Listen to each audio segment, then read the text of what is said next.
Mesdames, Messieurs, bonsoir. Aujourd'hui, c'est mercredi 18 juin 2014. Exceptionnellement, vous savez que c'est la Coupe du Monde. L'émission, toujours, c'est vendredi, mais comme la Coupe du Monde est là et il y a des équipes africaines qui jouent, pas uniquement africaines, c'est vraiment mondial. Voilà pourquoi le programme des émissions de MN Télévision a été bouleversé. La grande interview aujourd'hui reçoit M. Thierry Lézin Mungala. Et c'est exceptionnel aujourd'hui parce que cette émission est réalisée avec mon confrère de Radio Congo, le bien nommé Monsieur Parfait La Savane. Avec lui, nous allons avoir un entretien à bâton rompu avec Monsieur Thierry Mungala. Donc, ne quittez pas.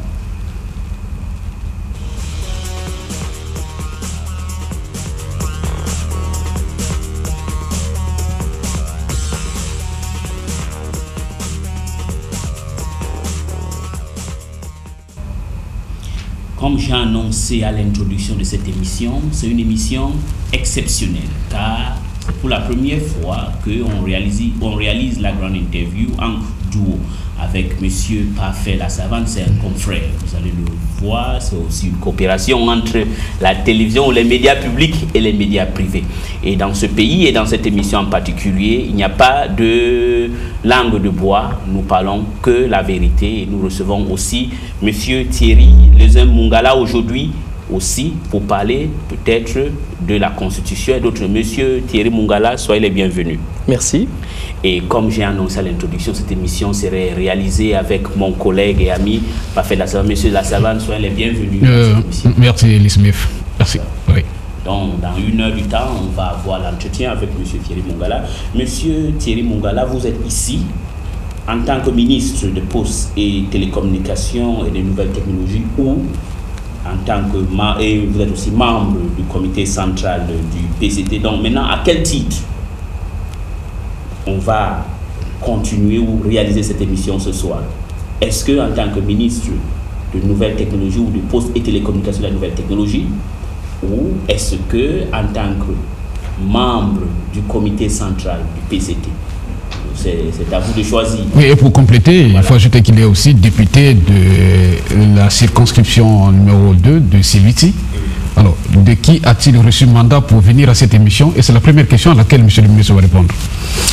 J'ai reçu mandat de ma propre conscience et de mon esprit de responsabilité et j'ai répondu à votre invitation. Donc, si je réponds précisément à votre question, j'interviens en tant qu'homme politique à un moment où le débat que vous évoquez, notamment celui de la Constitution, a été lancé et se déroule dans le pays.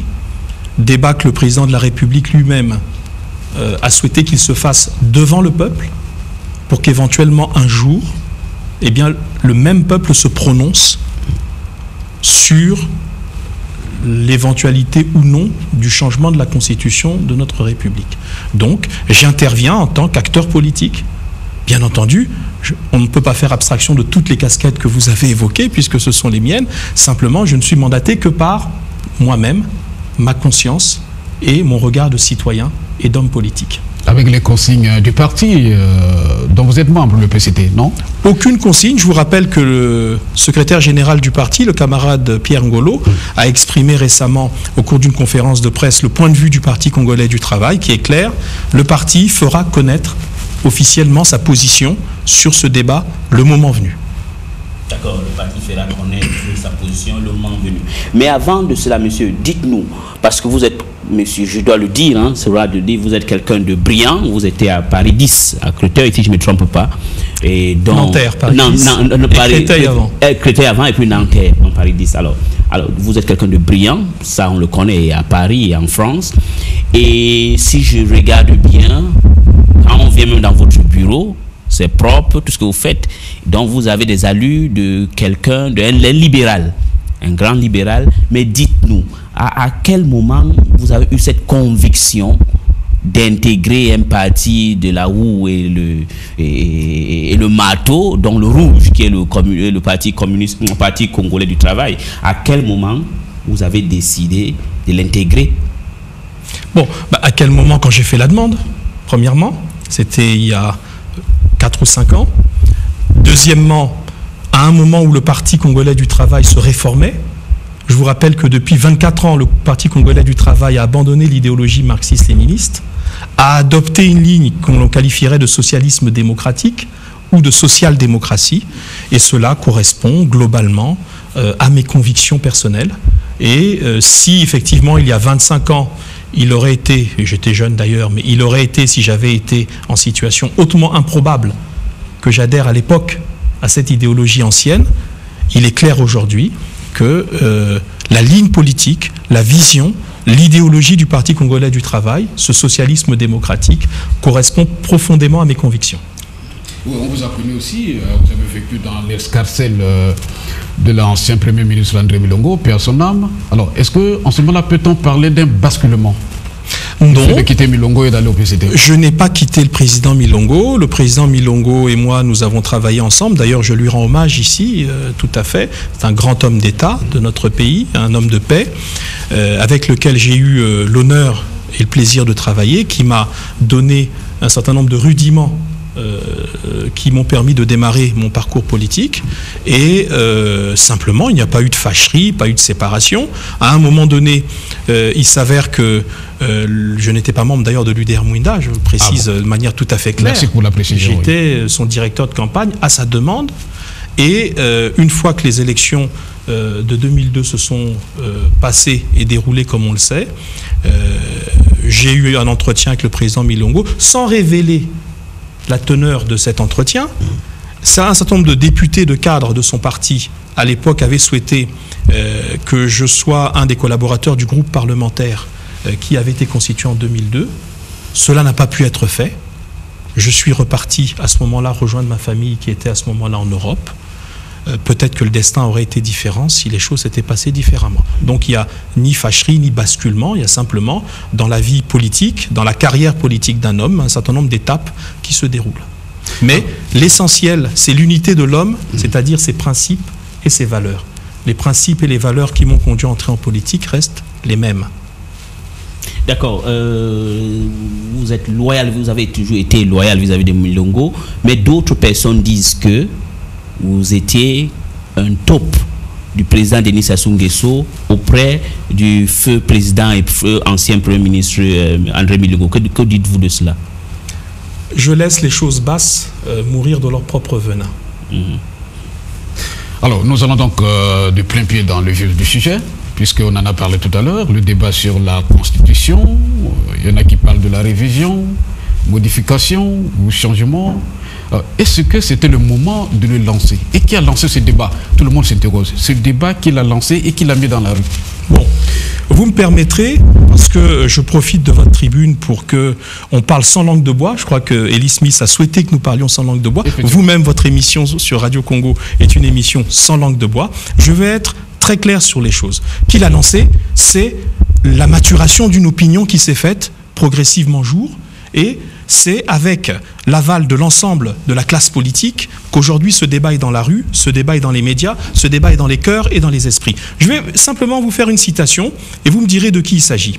Un homme politique en 2009 a présenté un projet présidentiel dans lequel il disait, je cite donc ce projet, il est écrit dans ce projet, premier point de son projet, je cite, abroger la Constitution du 20 janvier 2002 et adopter une nouvelle Constitution garantissant le pluralisme politique, le respect des droits humains et des valeurs de la République et de la démocratie, la séparation des pouvoirs, l'égalité de tous les Congolais devant la loi, la laïcité, le pluralisme et la liberté des médias. Fin de citation.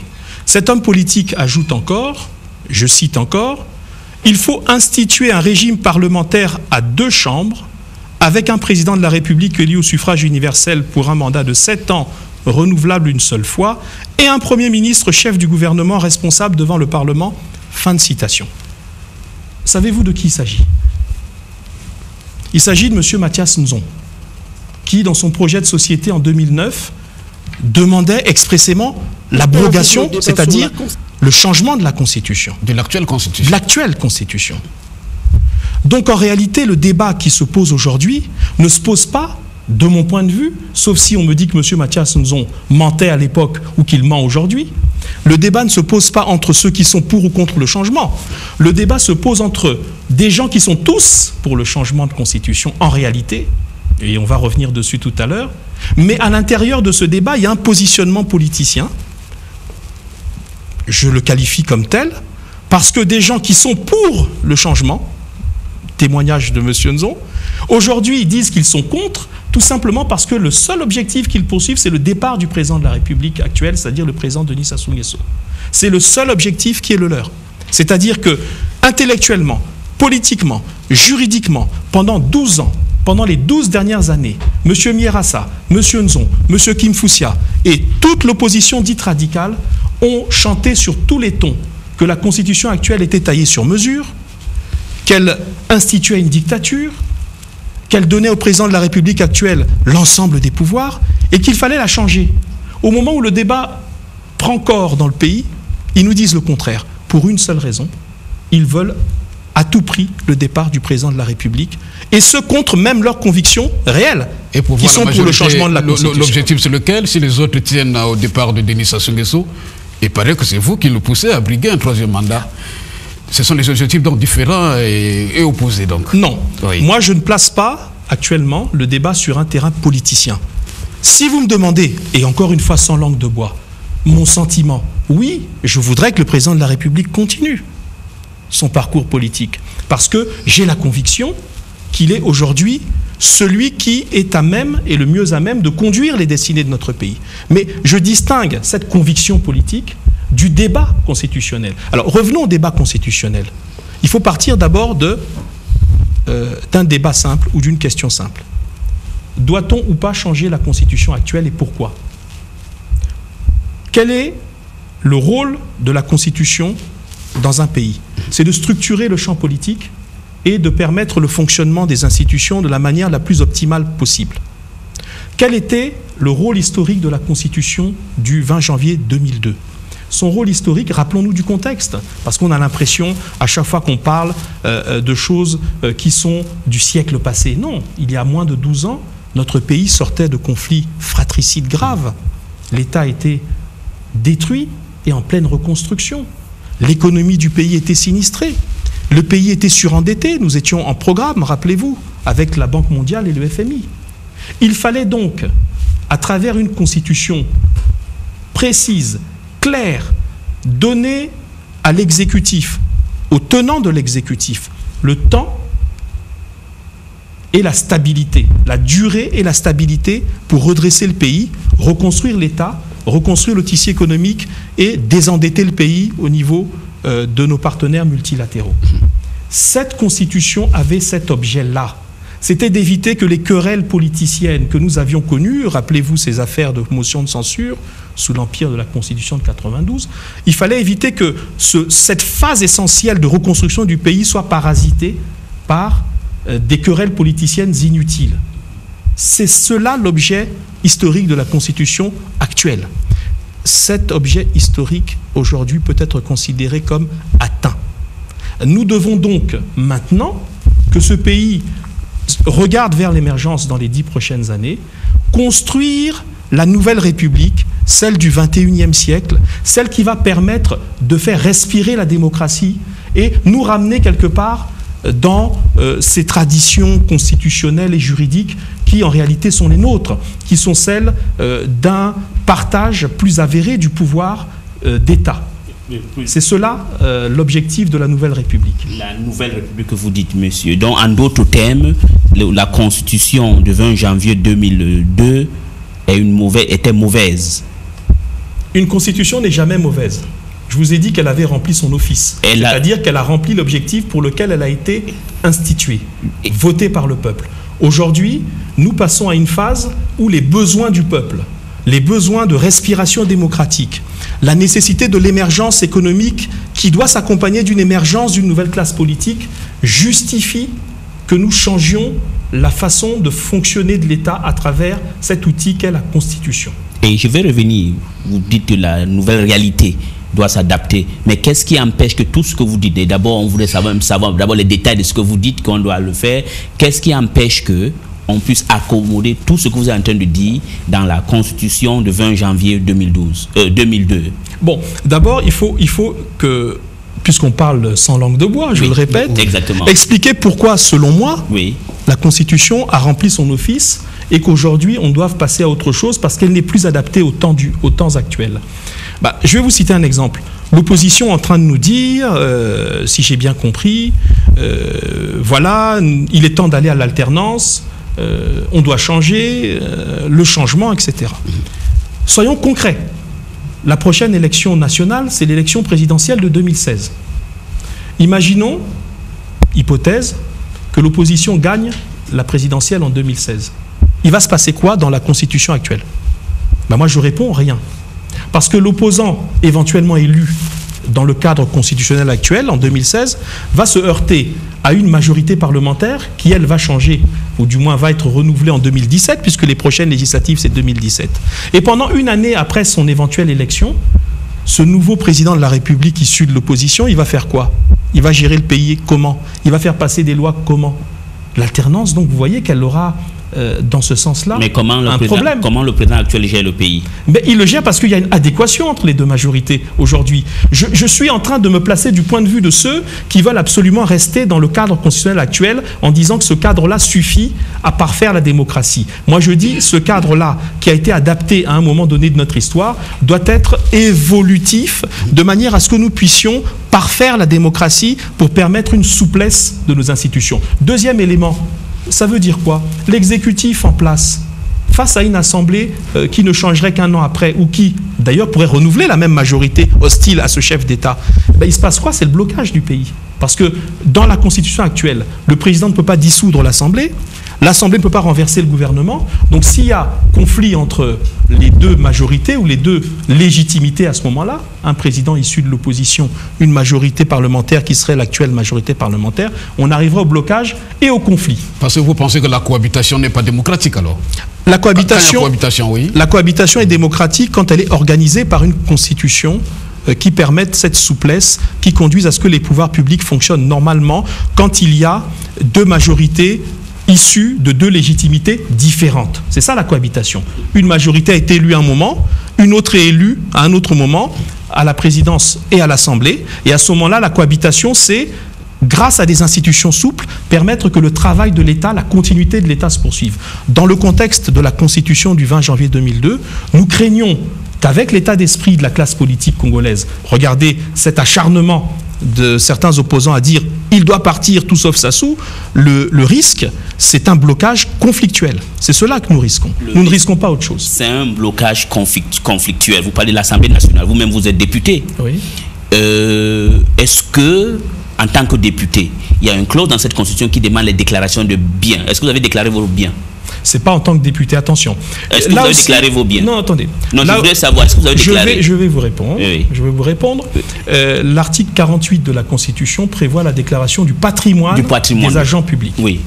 Que ce soit les élus, les agents publics nommés et les hauts fonctionnaires. La Constitution, article 48, prévoit un mécanisme par voie réglementaire. C'est qu'il faut un décret d'application. Ce décret d'application n'existant pas, aucune autorité constituée au Congo, y compris les députés de l'opposition qui en parlent. Parce que s'ils voulaient faire valeur d'exemple, il fallait qu'ils déclarent déjà leurs biens. Pourquoi ils ne l'ont pas fait? Parce qu'ils savent bien que juridiquement, il n'existe pas le décret qui organise la procédure de déclaration du patrimoine. Donc, vous voyez, quand on rentre dans le détail, on voit souvent que les pinailleries, les critiques, les chamailleries sont souvent plutôt des postures politiciennes. Oui, monsieur Mungala, je vais revenir. Donc, par exemple, donc quand on vous entend parler, vous êtes un juriste, donc vous connaissez bien le droit. Donc, ceux qui ont écrit cette constitution, alors, dont des éminents professeurs comme Charles-Jacques Ariboao, Aimé Emmanuel Yoka ou le franco-béninois Maurice Globert, c'était des gens qui n'étaient pas futuristes alors? Non, pas du tout.